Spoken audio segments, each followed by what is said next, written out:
Hello guys, structure of atom देख रहे हैं हम। इससे प्रीवियस लेक्चर में हमने स्ट्रक्चर ऑफ एटम में थॉमसन एटॉमिक मॉडल देखा था, थॉमसन वाटरमेलन मॉडल या प्लम पुडिंग मॉडल बोला था हमने। उसके बाद में हमने discovery of alpha particle, beta particles and the gamma rays, ये हमने डिस्कवरी भी देखा है बाय रुदरफोर्ड। उसके पहले हमने जो थॉमसन मॉडल देखा था, थॉमसन ने क्या बोला था कि जो एटम्स है वो एक स्पीयर है और उसमें पॉजिटिव चार्ज यूनिफॉर्मली डिस्ट्रीब्यूटेड है, in which electron is embedded just like a seed in watermelon. तो इस तरीके से बोला था कि जो मास है एटम्स का वो पूरी तरीके से स्प्रेड हुआ है ओवर द एटम्स, उसको बोला था हमने थॉमसन प्लम पुडिंग मॉडल या थॉमसन वाटरमेलन मॉडल। नेक्स्ट जो हमने discovery of the alpha particle देखा था तो वो रेडियो एक्टिविटी पे डिपेंड था।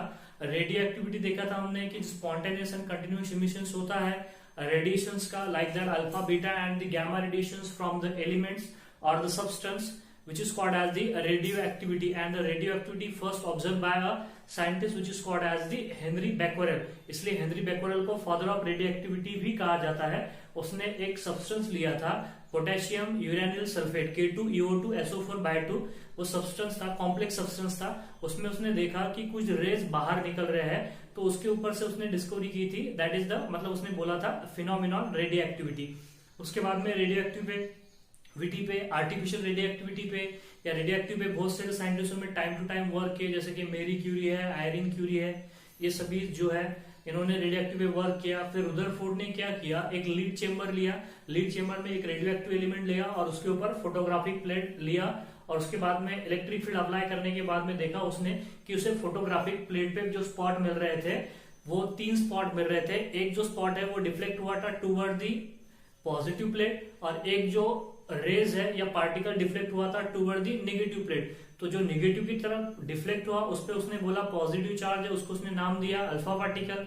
और जो पॉजिटिव की तरफ डिफ्लेक्ट हुआ जिसका डिफ्लेक्शन बहुत ज्यादा था क्योंकि वो लाइटर था, तो उसको उसने नाम दिया बीटा। और जो किधर ही डिफ्लेक्ट नहीं हुए, न्यूट्रल है, सीधा स्पॉट मिला, स्ट्रेट लाइन चले गए, उन्हें बोला उसने गामा पार्टिकल। तो वही अल्फा पार्टिकल का इस्तेमाल करके रुदरफोर्ड ने एटॉमिक मॉडल दिया, उसे बोला है that is a nuclear model of atom. क्यों बोला है उसे न्यूक्लियर मॉडल ऑफ एटम?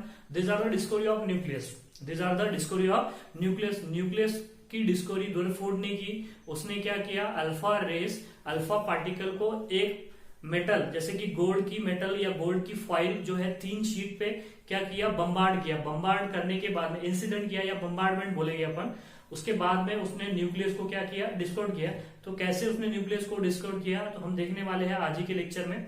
तो चलिए शुरू करते हैं। तो देखिए यहाँ पे रुदरफोर्ड है और रुदरफोर्ड के साथ में उसके कुछ स्टूडेंट्स भी है, जैसे कि for example that is the, यहाँ पे देखिए एक है हैंस जिगर और एक है which is called as the Ernest Marsden. Ernest Marsden, ये 2 स्टूडेंट्स है किसके, रुदरफोर्ड के। उसने ऐसा देखा, उसके स्टूडेंट ने क्या कर दिया, एक्सपेरिमेंट शुरू है।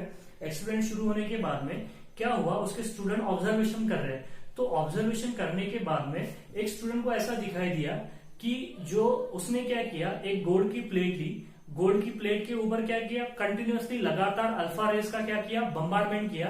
तो उसके स्टूडेंट को ऐसा दिखाई दिया कि मैक्सिमम जो रेज है वो उस एटम से क्या हो रही थी, उस गोल्ड के एटम से, फॉइल से क्या हो रही थी, पास हो रही थी। और कुछ जो रेज है अबाउट 20,000 में से 1 रेस क्या आ रही थी, रिटर्न बैक आ रही थी। और यही उसका ऑब्जर्वेशन, मेन ऑब्जर्वेशन था।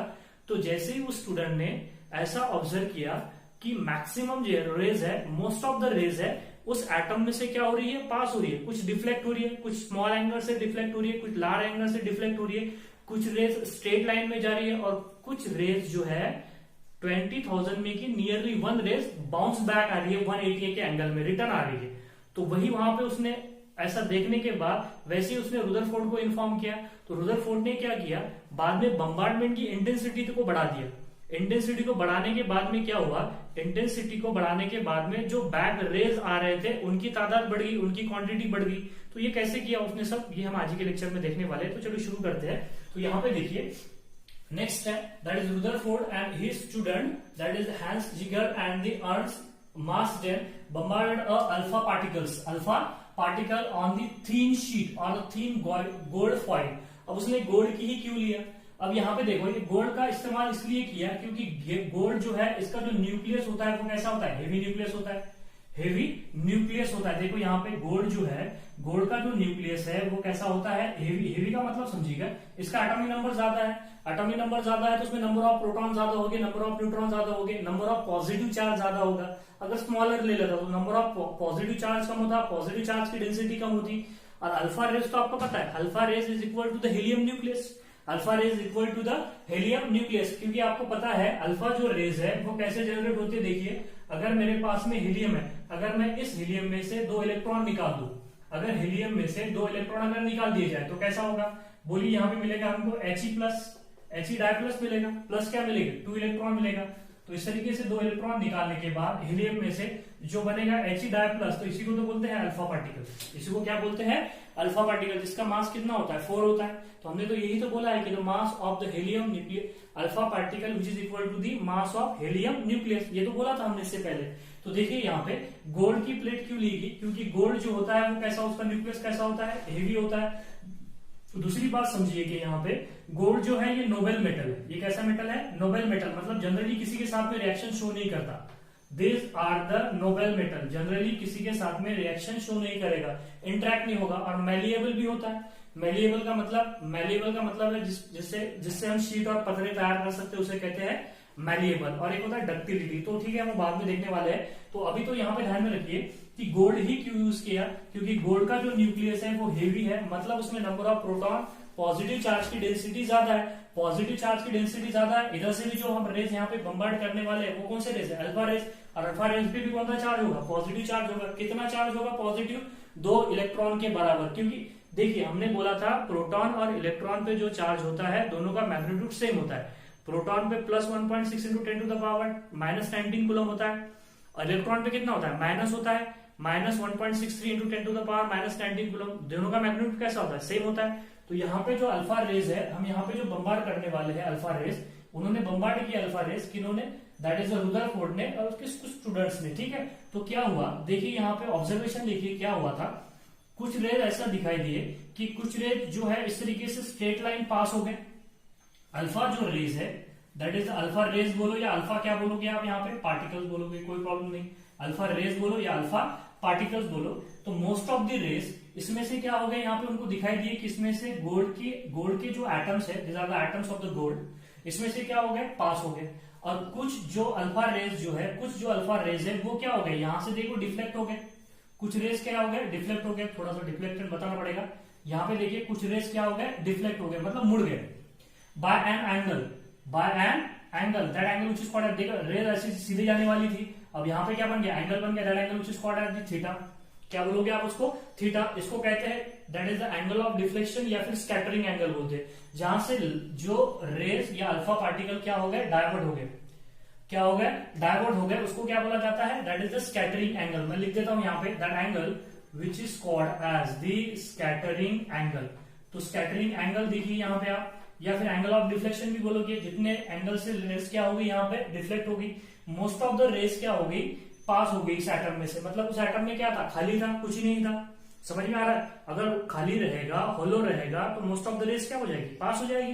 Because alpha particles are the highly energetic particles, हमने पहले ही बोला है, ठीक है। नेक्स्ट देखिए यहाँ पे कुछ रेज जो है लार्ज एंगल से डिफ्लेक्ट हुई, कुछ रेज स्मॉल एंगल से डिफ्लेक्ट हुई, और कुछ रेज देखो ऐसा दिखाई दिया कि कुछ रेज लार्ज एंगल से डिफ्लेक्ट हुई। देखिए यहाँ पे इस तरीके से जाने वाली थी रेज, तो यहाँ पे जो एंगल बना है that angle is called as theta. इसे मैं थीटा 1 बोलूंगा, तो इसे क्या बोलूंगा, थीटा 2। तो यहाँ पे देखिए that's theta 2 is greater than that of the theta 1। मतलब यहाँ पे कुछ रेज जो है वो लार्ज एंगल से होगी और कुछ रेज स्मॉल एंगल से होगी। ये ऑब्जर्वेशन था किसका, रुदरफोर्ड का, कि उसे ऐसा दिखाई दिया। नेक्स्ट देखिए यहाँ पे, नेक्स्ट फोर्थ ऑब्जर्वेशन क्या था, फोर्थ ऑब्जर्वेशन ये था कि कुछ रेज इस तरीके से, वेरी फ्यू रेज, बहुत ज्यादा नहीं, देखिए मोस्ट ऑफ द रेज क्या होगी, इसमें से एटम में से पास होगी। Most of the rays this are the pass from this atoms, about 99.9% rays इसमें से पास हो गई। उसमें की small fraction of the rays क्या होगी, यहाँ पे स्मॉल एंगल से डिफ्लेक्ट होगी। और देखो कुछ जो वेरी फ्यू रेज क्या होगी, लार्ज एंगल से डिफ्लेक्ट होगी। और कुछ रेज देखिए यहाँ पे, कुछ रेज जो है वेरी फ्यू रेज, कुछ रेज नहीं, वेरी फ्यू रेज, अबाउट 20,000 में से अबाउट कितने, 1 रेज, नियरली 1 रेज क्या होगी, यहाँ पे बाउंस बैक होगी। क्या होगी यहाँ पे, बाउंस बैक होगी। दिख रहा है आपको कि रेज यहाँ से पास नहीं हुई, क्या होगी, बाउंस बैक होगी। तो ये क्या था, रदरफोर्ड का एक्सपेरिमेंट था और ये उसका ऑब्जर्वेशन था। मैंने साइमल्टेनियसली यहाँ पे ऑब्जर्वेशन भी लिखा है। तो देखिए मैंने बोला है यहाँ पे, जो मैंने अभी जो बोला है वही लिखा है यहाँ पे कि most of the alpha particle about 99.9% rays pass straight line. Next देखिए यहाँ पे स्मॉल फ्रैक्शंस में जो है, स्मॉल नंबर्स में जो अल्फा पार्टिकल्स है, these are the deflected by a small angle. जैसे कि हमने बोला है थीटा 1 स्मॉल एंगल से क्या हुई, डिफ्लेक्ट हुई। उसको क्या बोला हमने, scattering angle. Very few of the alpha particles are deflected by a large angle and very few, देखिए यहाँ पे very few, देखो कितना बोला है, nearly 1 out of 20,000 is bounce back by 180 angle। 180 angle से क्या होगी, यहाँ पे बाउंस बैक हो गई। ठीक है, तो यहाँ पे देखिए इस तरीके से ऑब्जर्वेशन है। अब इस ऑब्जर्वेशन पर से उसने कंक्लूड निकाला, इस ऑब्जर्वेशन पे से क्या कंक्लूड निकाला, उसने बोला है इस ऑब्जर्वेशन पे से कंक्लूड निकाला कि most of the space of this atoms, about 99.9% of the space of this atom is hollow. और एम्प्टी बोलोगे आप, क्या बोलोगे, एम्प्टी। दिमाग में कुछ नहीं रहेगा तो अल्फा रेस कैसी चली जाएगी, सीधी चली जाएगी। वही केस है यहाँ पे कि एटम का जो मोस्ट ऑफ द जो पार्ट है वो कैसा है, यहाँ पे हॉलो है। ठीक है, और यहाँ पे देखिए नेक्स्ट जो बात है कि यहाँ पे बोला गया कि the positive charge most, that is a positive charge and the most of the mass of that atom is situated or concentrated in a small region, that small region which is called as the Rutherford by nucleus by Rutherford। मतलब ये जो nucleus जो terms है ये किसने coin किया था, Rutherford ने। प्रोटॉन न्यूट्रॉन जिस तरीके से रुदरफोर्ड ने ही कॉइन किया है ये टर्म, उस तरीके से न्यूक्लियस भी टर्म्स ये किसने कॉइन किया था, रुदरफोर्ड ने ही कॉइन किया था। ठीक है, तो ध्यान में रखिएगा उसका ऑब्जर्वेशन ये था कि यहां से मोस्ट ऑफ द रेज जो है ये पास हो गई। मोस्ट ऑफ द रेज पास होने की वजह से ये जो एटम्स है ये कैसा है, 99.9% एम्प्टी है। उसके बाद में देखिए कि जो उसका जो मास है एटम का वो कॉन्सेंट्रेट है एक स्मॉल रीजन में। थॉमसन ने क्या बोला था कि मास जो है पूरे एटम्स पर स्प्रेड हुआ है यूनिफॉर्मली। तो थॉमसन यहाँ पे गलत हो गया। थॉमसन क्या हो गया, गलत हो गया। यहाँ पे देखिए इसने बोला है कि एटम का जो मास है वो एक छोटे से रीजन में कॉन्सेंट्रेटेड है। मास और that's density is concentrated in small region. और पॉजिटिव चार्ज भी कहाँ पे, स्मॉल रीजन पे ही। क्यों पॉजिटिव चार्ज बोल रहे हैं, क्योंकि अल्फा रेस पे आपको पता है, अभी बताया कौन सा चार्ज होता है, पॉजिटिव चार्ज। तो पॉजिटिव रो एक में को रिपेल करेंगे तो ये सेंटर में पॉजिटिव चार्ज होगा, तभी तो अल्फा पार्टिकल रिफ्लेक्ट होगी यहाँ पे। तो उसने बोला है कि most of the positive charge and the most of the mass of that atom is concentrated in a small region, and that small region which is called as the nucleus by Rutherford। ये क्या था, उसका conclusion था। फिर से सुनो दूसरा conclusion क्या था, उसने बोला था कि around the nucleus electron get continuously revolve. Electron around the nucleus क्या होते हैं, कंटिन्यूअसली रिवॉल्व होते हैं। नेक्स्ट बात समझिए यहाँ पे कि जो इलेक्ट्रॉन होता है उस पे होता है नेगेटिव चार्ज, और जो न्यूक्लियस होता है उस पे क्या होता है, पॉजिटिव चार्ज। उनमें एक डेफिनेट फोर्स ऑफ अट्रैक्शन होता है, that force of attraction which is called as the electrostatic force of attraction. अब देखिए यहाँ पे उसके कंक्लूजन भी हम देखते हैं, तो आप जल्दी से स्क्रीनशॉट लीजिए, हम आगे बढ़ते हैं।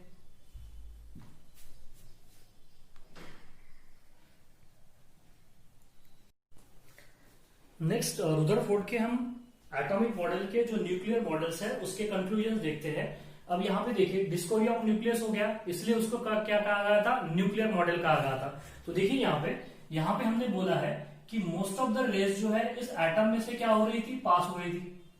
मोस्ट ऑफ द रेस इस एटम में से क्या हो रही थी, पास हो रही थी। तो मतलब इसका मतलब है कि ये जो मोस्ट ऑफ द जो स्पेस है एटम में का जो स्पेस है, यहाँ पे देखिए सेंटर है, that centre which is called as, उसको क्या बोलोगे आप, न्यूक्लियस बोलोगे। न्यूक्लियस पे क्या होता है, पॉजिटिव चार्ज होता है due to the presence of the proton. अब यहाँ पे देखिए most of the part of this atom about 99.9% इस कैसा होगा, यहाँ पे एम्प्टी होगा। यही तो कंक्लूजन है उसका, यही तो कंक्लूजन है, क्योंकि मोस्ट ऑफ द रेस क्या हो गई थी, पास हो गई थी। नेक्स्ट ध्यान में रखिएगा, नेक्स्ट पॉइंट जो है ये जो सेंटर में है इसको क्या बोला गया, दैट इज द न्यूक्लियस। और उसमें बोला गया कि इसमें न्यूक्लियस में एक पॉजिटिव, मतलब न्यूक्लियस पे कौन सा चार्ज है, पॉजिटिव चार्ज है। ये हमको पता है कि न्यूक्लियस के अंदर क्या होते हैं, दैट इज द प्रोटॉन होता है, दैट इज प्रोटॉन तो पहले ही गोल्डस्टीन ने डिस्कवर कर लिया था। और दूसरा होता है which is called as the neutron. Neutron बाद में डिस्कवर हुआ था, 1932 में हुआ था, लेकिन ये इसने न्यूट्रॉन उसने उस टाइम में भी गेस किया था, उसके एक्सपेरिमेंट के टाइम में भी गेस किया कि एक थर्ड पार्टिकल है, क्योंकि न्यूक्लियस का मास जो है, प्रोटॉन का मास तो कैलकुलेट कर लिया था, तो प्रोटॉन के जैसा ही एक पार्टिकल, प्रोटॉन के मास इतना ही एक पार्टिकल जो है वो न्यूक्लियस के अंदर मौजूद है। मतलब देखिए, अगर कोई प्रोटॉन, अगर इस एटम के अंदर एक प्रोटॉन प्रेजेंट है तो एटम का जो मास आ रहा था वो एग्जैक्ट डबल आ रहा था प्रोटॉन के, मतलब 2 प्रोटॉन के बराबर आ रहा था। तो इसका मतलब ये था कि उस न्यूक्लियस में और भी एक पार्टिकल है जिसका मास प्रोटॉन के बराबर है। और ये हमने देखा है कि न्यूट्रॉन का जो मास होता है वो न्यूट्रॉन का मास भी कितना होता है, प्रोटॉन के बराबर ही तो होता है। हम 1 AMU भी ले सकते हैं, 1 UV ले सकते हैं, और न्यूट्रॉन का मास भी हम क्या ले सकते हैं, 1 U ले सकते हैं, यूनिफाइड मास, या AMU एटॉमिक मास यूनिट ले सकते हैं। तो यहाँ पे देखिए प्रोटॉन एंड दी न्यूट्रॉन, ठीक है। नेक्स्ट देखिए, अब यहाँ पे उसने बोला कि जो मोस्ट ऑफ द मास है, मोस्ट ऑफ द मास है वो एक छोटे से पोर्शन में क्या है, एक छोटे से रीजन में क्या है, कॉन्सेंट्रेटेड है। मतलब समझिएगा, ये प्रोटॉन और neutron, this are the proton and the neutron, that is the, क्या बोलोगे आप, nucleus is responsible for, that's responsible for the mass of atom. These are the mass of atom because that is the most of the mass of this atom is concentrated in a small region. That small region which is called as the nucleus by Rutherford. That's why these are the nuclear model of atoms बोला जाता है इसको, ठीक है। तो क्यों, इसलिए बोला हमने कि ये न्यूक्लियस किसके लिए रिस्पॉन्सिबल हो गया यहाँ पे, these are the responsible for the mass of atom। अब ये जो एम्प्टी स्पेस बचा है, ये एम्प्टी स्पेस जो बचा है, ये किसके लिए रिस्पॉन्सिबल होगा, this empty space is responsible for the, this empty space is responsible for volume of atom। मतलब इसके वजह से क्या होगा, एटम का क्या होगा, वॉल्यूम होगा। आपको बातें समझ में आ रही है। और एक थर्ड पार्टिकल्स होता है, अब यहाँ पे देखिए एक थर्ड पार्टिकल्स होता है जिसे हम क्या बोला जाता है, electron. Electron is a third particle which is continuously revolve around the nucleus. उसने बोला था कि जो न्यूक्लियस है, that's nucleus surrounded by a electron.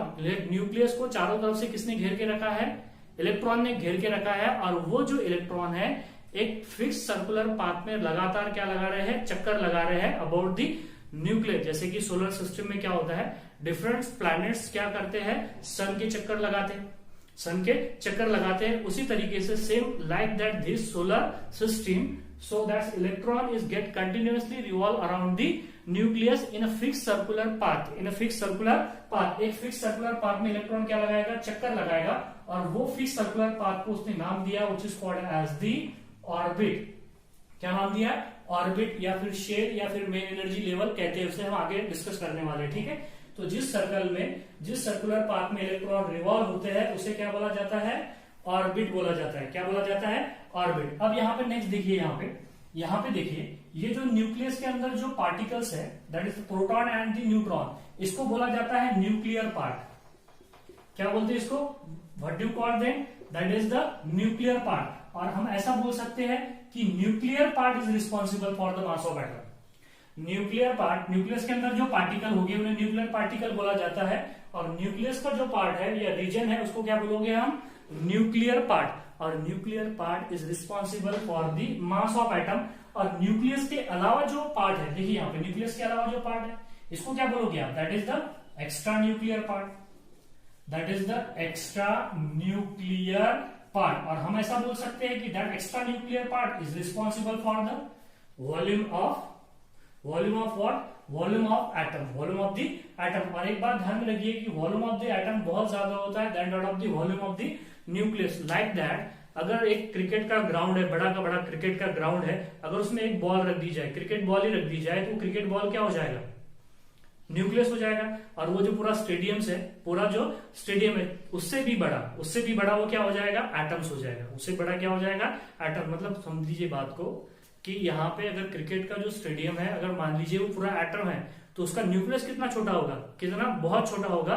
मतलब क्रिकेट बॉल के बराबर वो न्यूक्लियस होगा। तो इतना ज्यादा होता है। हम देखेंगे that is 10 to the power 5 times of the volume of the nucleus is, that is volume of the atom is more than that of the nucleus, about 10 to the power 5 times। ठीक है, देखेंगे हम last में next point देखने वाले हैं। Next conclusion समझ में आ गया आपको यहाँ पे।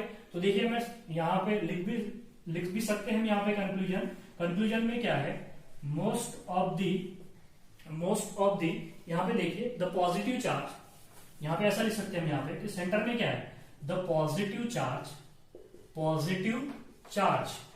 And most of the mass, किसका मास बोलोगे आप, most of the mass of atom is concentrated in a small region, in a what, that is in a small region। एक स्मॉल रीजन में क्या है, पूरा का पूरा मास जो है वो क्या है, कॉन्सेंट्रेटेड है, किसका, एटम्स का। was called as, उसको क्या बोला है, that is was called as nucleus, was called as the nucleus। किसने दिया था टर्म से, रुदरफोर्ड ने, तो उसका नाम भी लिख देते हैं, by Rutherford. was called the nucleus, called as the, क्या बोलोगे, nucleus by Rutherford। next point देखिए यहाँ पे, and that's nucleus, next point, second point, that's nucleus is surrounded by, that nucleus is surrounded by an electron, that's, and that electron, by an electron, and that electron revolve, that electron revolve around the nucleus, revolve around the nucleus in a circular path, in a which path, circular path, and that circular path which is called as, उसको क्या बोला है, that is which is called as the orbit, that circular path which is called as the, उसको क्या बोलोगे आप, orbit बोलोगे। बात समझ में आ गई। the positive charge and the most of the mass of that atom is concentrated in a small region was called the nucleus, and the nucleus is surrounded by electron, and that electron is revolve around the nucleus in a circular path, and that circular path which is called as the, उसको क्या बोलोगे आप यहाँ पे, orbit बोलोगे। Next point देखिए यहाँ पे, नेक्स्ट पॉइंट जो है यहाँ पे, जो इलेक्ट्रॉन्स है, इलेक्ट्रॉन जो कंटिन्यूअसली लगातार जो घूम रहे हैं अराउंड द न्यूक्लियस। अब आपको पता है कि ये देखिए इस तरीके से इलेक्ट्रॉन यहाँ पे लगातार क्या हो रहा है, कंटिन्यूअसली लगातार घूम रहा है। तो ये जो रिवॉल्विंग इलेक्ट्रॉन्स है, this revolving electron, that's next point देखिए, दैट्स इलेक्ट्रॉन एंड न्यूक्लियस, इसमें एक डेफिनेट फोर्स ऑफ अट्रैक्शन होगा, एक डेफिनेट फोर्स ऑफ अट्रैक्शन होगा। और वो फोर्स ऑफ अट्रैक्शन इतना ज्यादा भी नहीं होगा कि वो इलेक्ट्रॉन उस न्यूक्लियस पे आके गिर जाए। ये देखिए यहाँ पे, ये इलेक्ट्रॉन लगातार इस तरीके से क्या घूम रहा है अराउंड द न्यूक्लियस, तो ये फोर्स दोनों के बीच में क्या होगा, एक डेफिनेट फोर्स ऑफ अट्रैक्शन होगा, डेफिनेट फोर्स ऑफ अट्रैक्शन होगा। और वो फोर्स ऑफ अट्रैक्शन इतना ज्यादा भी नहीं होगा कि इलेक्ट्रॉन न्यूक्लियस पे आगे गिर जाए, मतलब न्यूक्लियर कोलैप्स हो जाए, या इतना कम भी नहीं हो गया कि ये न्यूक्लियस भाग जाए यहाँ से।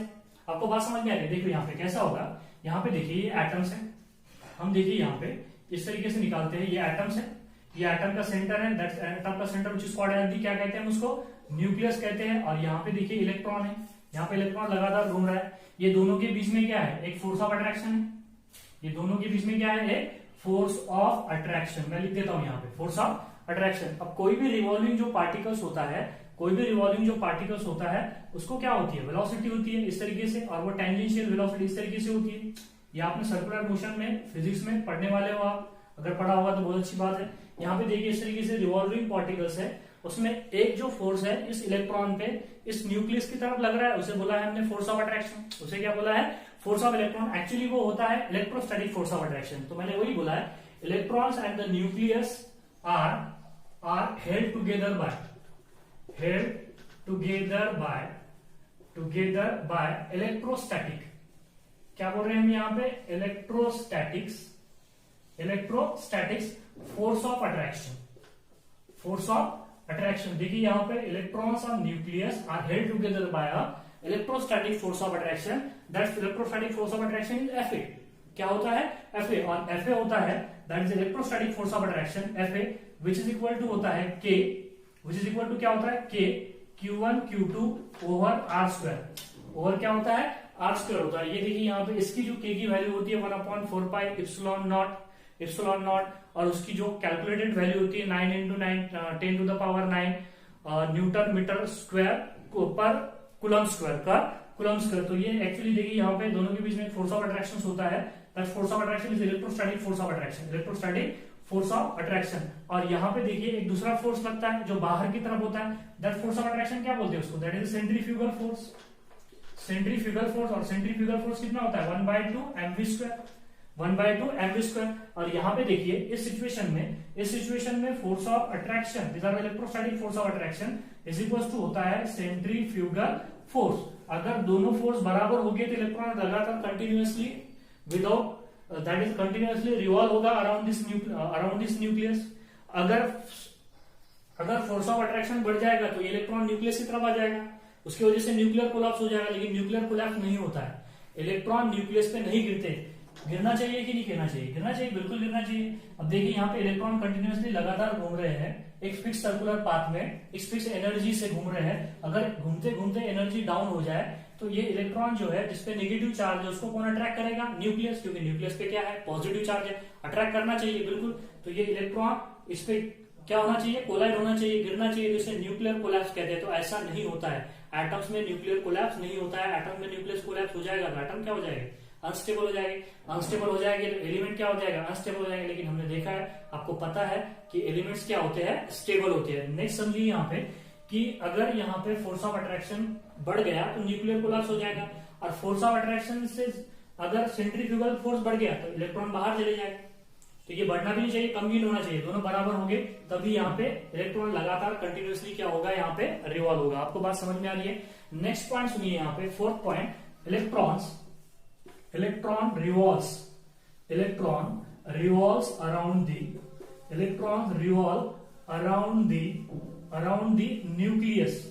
around the nucleus without losing energy, खुद की एनर्जी लॉस किए बिना ही इलेक्ट्रॉन यहाँ पे क्या होते हैं? लगातार रिवॉल्व होते हैं। क्यों होते हैं? क्योंकि इसमें force of attraction is equal to क्या होता है? Centrifugal force. मतलब that is the K Q1 Q2 और R² इज इक्वल टू क्या होता है? 1/2 mv²। इस वजह से यहाँ पे न्यूक्लियर कोलैप्स नहीं होता है। तो ये क्या हो गए? इसके कंक्लूजन्स हो गए। This are the conclusions of that nuclear model that's by Rutherford. तो आपको बातें समझ में आ गई होगी यहाँ पे कि यहाँ पे न्यूक्लियर कोलैप्स नहीं होगा, इलेक्ट्रॉन कंटिन्यूअसली लगातार घूमते रहेंगे, क्योंकि दोनों में फोर्स ऑफ अट्रैक्शन और सेंट्रीफ्यूगल फोर्स क्या हो जाएगी? यहाँ पे बैलेंस हो जाएगी। और इसके कुछ ड्रॉबैक्स भी है, यहाँ पे डिसएडवांटेजेस भी है कि यहाँ पे देखिए कि एनर्जी का डिस्ट्रीब्यूशन नहीं बता पाया रुदरफोर्ड। हाइड्रोजन स्पेक्ट्रम क्या होता है ये भी नहीं बता पाया। तो हम यहाँ पे देखिए मैं लिखने वाला हूँ ड्रॉबैक्स ऑफ दिस रुदरफोर्ड, तो आप कंक्लूजन का स्क्रीनशॉट लीजिए जल्दी से।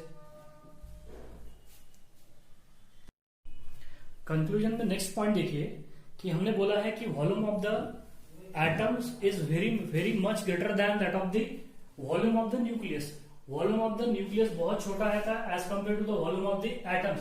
कितना छोटा होता है? That is volume of the atom is 10 to the power 15 times greater than that of the volume of the nucleus. Next है रेडियस ऑफ, देख लीजिए यहाँ पे, radius of atoms is 10 to the power 5 times, मतलब 1 lakh time greater than that of the radius of the nucleus. तो ये दो बातें आप ध्यान में रखिएगा यहाँ पे कि वॉल्यूम जो है न्यूक्लियस का, वॉल्यूम ऑफ द एटम बहुत ज्यादा होता है then that of the nucleus, and radius of atom भी बहुत ज्यादा होती है then that of the radius of the nucleus. Next देखिए यहाँ पे वही लिखा है कि V is the volume of atom, सारी बातें लिख दी है मैंने यहाँ पे।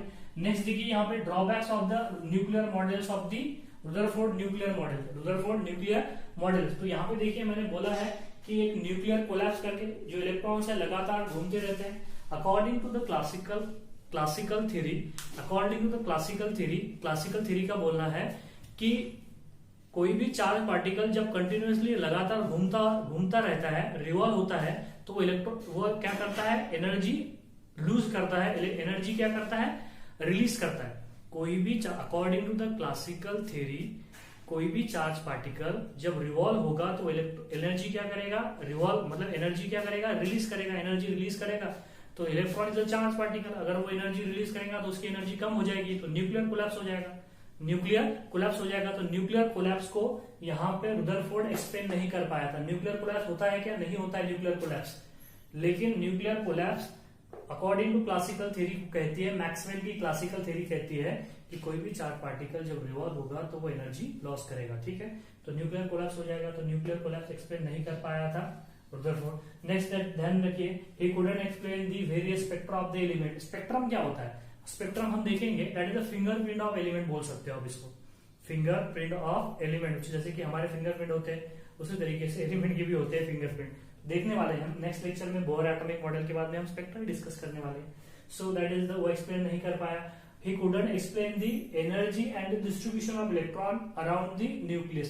जो इलेक्ट्रॉन लगातार घूम रहे हैं अराउंड द न्यूक्लियस, वो इलेक्ट्रॉन को घूमने के लिए कितनी एनर्जी की जरूरत होगी, कितने एनर्जी से वो इलेक्ट्रॉन घूम रहा होगा। समझ में आ रही है बात, कितने एनर्जी कम होगी ज्यादा होगी, वो एनर्जी भी नहीं बता पाया और डिस्ट्रीब्यूशन ऑफ इलेक्ट्रॉन भी नहीं बता पाया। जैसे कि आपने प्रीवियस क्लास में पढ़ा है कि KLMN ऑर्बिट होते हैं जिसमें 2, 6, 8, 18, 32 इलेक्ट्रॉन होते हैं, तो वो इलेक्ट्रॉन का डिस्ट्रीब्यूशन हमने 2, 8, 18, 32 किया है, तो वो कैसे इलेक्ट्रॉन का डिस्ट्रीब्यूशन होगा, कौन से ऑर्बिट में कितने इलेक्ट्रॉन घूमेंगे, वो उसने नहीं बता पाया रुदरफोर्ड ने। So these are the limitations और the drawbacks of that Rutherford atomic model. अब यहाँ पे एक बात समझते हैं, देखिए अगर मेरे पास में हम अगर किसी एटम्स के ऊपर अगर रेस बम्बार्ड कर रहे हैं, कौन सी रेस, अल्फा पार्टिकल बम्बार्ड कर रहे हैं, तो आपको पता है दैट अल्फा पार्टिकल हमने कैसे जनरेट किए थे, हेलियम में से हमने 2 इलेक्ट्रॉन निकाले, 2 इलेक्ट्रॉन निकालने के बाद में 2 पॉजिटिव चार्ज आ गए, तो जिसपे हेलियम पे जब 2 पॉजिटिव चार्ज आ जाएंगे उसे कहते हैं अल्फा पार्टिकल। अब यही जो अल्फा पार्टिकल्स है, यही अल्फा पार्टिकल अगर हम किसी एटम्स के ऊपर बम्बार्ड करते हैं, मान लीजिए हमारे पास में ये न्यूक्लियस है, ये क्या है, न्यूक्लियस है, मैं प्लस करके लिख देता हूं, आपको समझ में आएगा ज्यादा बेहतर। यहाँ पे देखिए ये प्लस है, ये न्यूक्लियस है। अब यहाँ से अल्फा रेज आ रही है, अल्फा रेज यहाँ से आने के बाद में कुछ एंगल से थीटा या एंगल से यहाँ से क्या हो जाएगी, रिफ्लेक्ट हो जाएगी। देखिए यहाँ पे फिर से सुनिए, अगर मैं अल्फा रेज इसके ऊपर बम्बार्ड करता हूं तो कुछ एंगल से वो रेज क्या हो जाएगी, यहाँ से डिफ्लेक्ट हो जाएगी, ऐसी चली जाएगी, ठीक है। यहाँ पे देखिए अल्फा रेज है, अल्फा रेज या अल्फा पार्टिकल बोलोगे आप, इस तरीके से स्ट्रेट जाने वाली थी, लेकिन यहाँ पे एंगल बना लिया, that angle which is called as theta. हमने इसको क्या बोला है, that is the scattering angle. मैं फिर से लिख रहा हूं यहाँ पे, दोबारा से सुनिए, that angle which is called as the which angle, scattering angle, that theta is a scattering angle। अब नेक्स्ट देखिए यहाँ पे कि हमने अल्फा पार्टिकल बम्बार्ड करने के बाद में यहाँ से एक थीटा इतने एंगल से, that's theta is a scattering angle से ये जो रेज होगी यहाँ पे क्या होगी, डिफ्लेक्ट होगी। तो हम निकाल सकते हैं कि कितनी रेज हमने बम्बार्ड किए और कितने रेज यहाँ से क्या हो गई, स्कैटर्ड हो गई, कितनी रेज यहाँ से स्कैटर हो गई, तो उसका हम नंबर निकाल सकते हैं। तो कैसा निकालते हैं, देखो यहाँ पे, that is the N theta is the number of particle scattered, which is equal to N I का मतलब होता है number of alpha particle incident बोलो या बम्बार्ड बोलो, इनटू दी, एन आई मतलब निकल नहीं होता है, ठीक है, that is the number of alpha particle bombarded या number of alpha particle incident bombarded बोलोगे, into the z square upon the sine 4 theta by 2 upon the sine 4 theta by 2। तो यहाँ पे देखिए हम यहाँ पे कितनी रेस बम्बार्ड कर रहे हैं ये हमको पता है, तो उस पर से कितनी रेस स्कैटर्ड होगी, मतलब समझिएगा यहाँ पे हमने बोला है कि N theta is a number of alpha particle और रेस स्कैटर्ड, कितनी नंबर ऑफ अल्फा पार्टिकल और रेस क्या होगी, स्कैटर्ड होगी। उसमें से वो किस पे डिपेंड करेगी, नंबर ऑफ अल्फा पार्टिकल और number of alpha rays bombarded, मतलब कितनी अल्फा रेस हम यहाँ पे क्या कर रहे हैं, बम्बार्डेड कर रहे हैं, इंसिडेंट कर रहे हैं उस मेटल पे, ठीक है। और z क्या रहेगा उसका, z तो आपको पता ही है, z क्या रहेगा, that is the atomic number, z क्या रहेगा, एटॉमिक नंबर। मतलब समझिएगा अगर हमको यहाँ पे थीटा एंगल अगर पता है, अगर number of alpha rays scatter पता है, नंबर ऑफ इंसिडेंट रेस पता है, तो हम z भी निकाल सकते हैं, कोई भी एलिमेंट का z निकाल सकते हैं। कौन से फॉर्मूले से, दैट इज द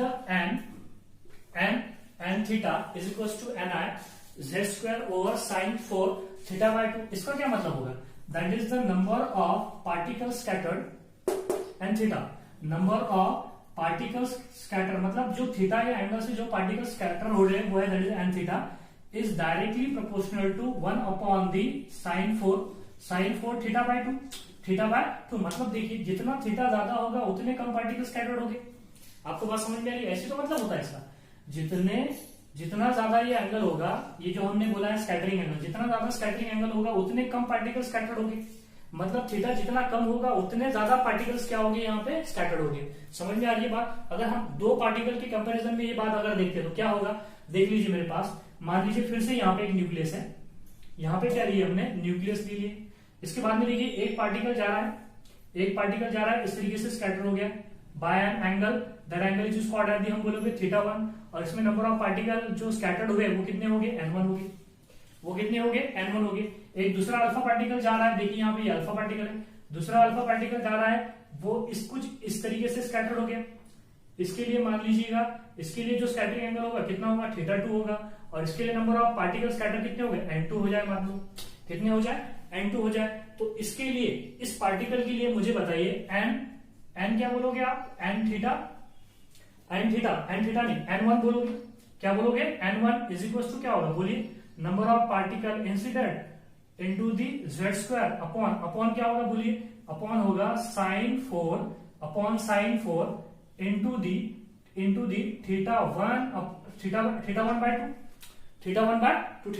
अपॉन 2 ऐसे ही होगा। और इसके लिए क्या होगा, n2 के लिए क्या होगा बोलिए, n2 इज इक्वल टू होगा number of particle incident into the z square upon the sin 4 यहाँ पे होगा θ/2, यहाँ पे क्या हो जाएगा θ/2। अब दोनों का रेशियो ले लो n1 अपॉन n2, तो क्या हो जाएगा बोलिए यहाँ पे n1 upon n2 is equal to, ये क्या ni z क्या हो जाएंगे, कैंसिल हो जाएगी, ये ऊपर का क्या चले जाएगा, नीचे का क्या चले जाएगा, ऊपर चले जाएगा। तो क्या होगा दैट इज sin 4 से कैंसिल मत कर देना, ठीक है, क्योंकि हम sin थीटा लोगे। यहाँ पे अगर मुझे 90 दिया है तो 90 देने के बाद में हम क्या लेंगे 90 डिवाइडेड बाय 2 मतलब 45, sin 45 लेना पड़ेगा ना हमको, नहीं तो sin कैंसिल, दिमाग मत लगाना ऐसा, ठीक है।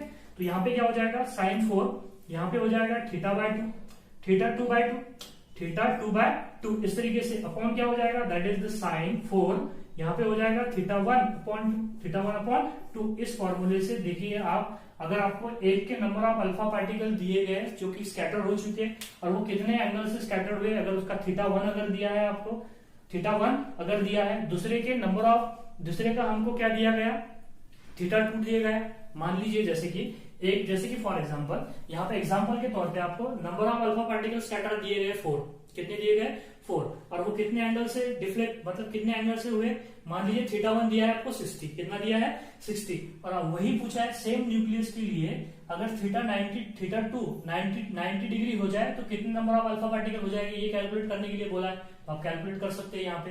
तो n1 इक्वल टू हो गया 4, θ1 इज इक्वल टू कितना हो गया 60, मतलब क्या हो जाएगा 60/2 30 sin 4 30 लेना पड़ेगा, और ये 90 एंगल पे कितने होंगे, तो n2 निकालोगे आप, समझ में आ रही है, आंसर आएगा उसका 60। इस तरीके से आप निकाल सकते हो। आपको बात समझ में आ गई यहाँ पे कि देखिए यहाँ पे कि कितने number of alpha particle bombard करेंगे, उसमें से कितने पार्टिकल स्कैटर्ड होंगे, उसके बिहाफ पे कितने एंगल से स्कैटर्ड होंगे, उसके बिहाफ पे हम यहाँ पे उसका एटॉमिक नंबर भी डिटरमाइन कर सकते हैं, निकाल सकते हैं, that is atomic number, that is z निकाल सकते हैं, नंबर ऑफ पार्टिकल भी निकाल सकते हैं। ये देखिए फॉर्मूला यहाँ पे, इस फॉर्मूले से हम नंबर ऑफ पार्टिकल भी कितने स्कैटर्ड हुए, वो पार्टिकल एक दिए तो ये देखिए यहाँ पे 1 2 3 4 5 6 में से आपको 5 दिए जाएंगे तो आप निकाल सकते हो, एक कोई भी क्वांटिटी निकाल सकते हो, 6 नहीं 1 2 3 4 में से अगर 3 दिए तो आप एक निकाल सकते हो, कुछ भी दिए तो निकाल सकते हो।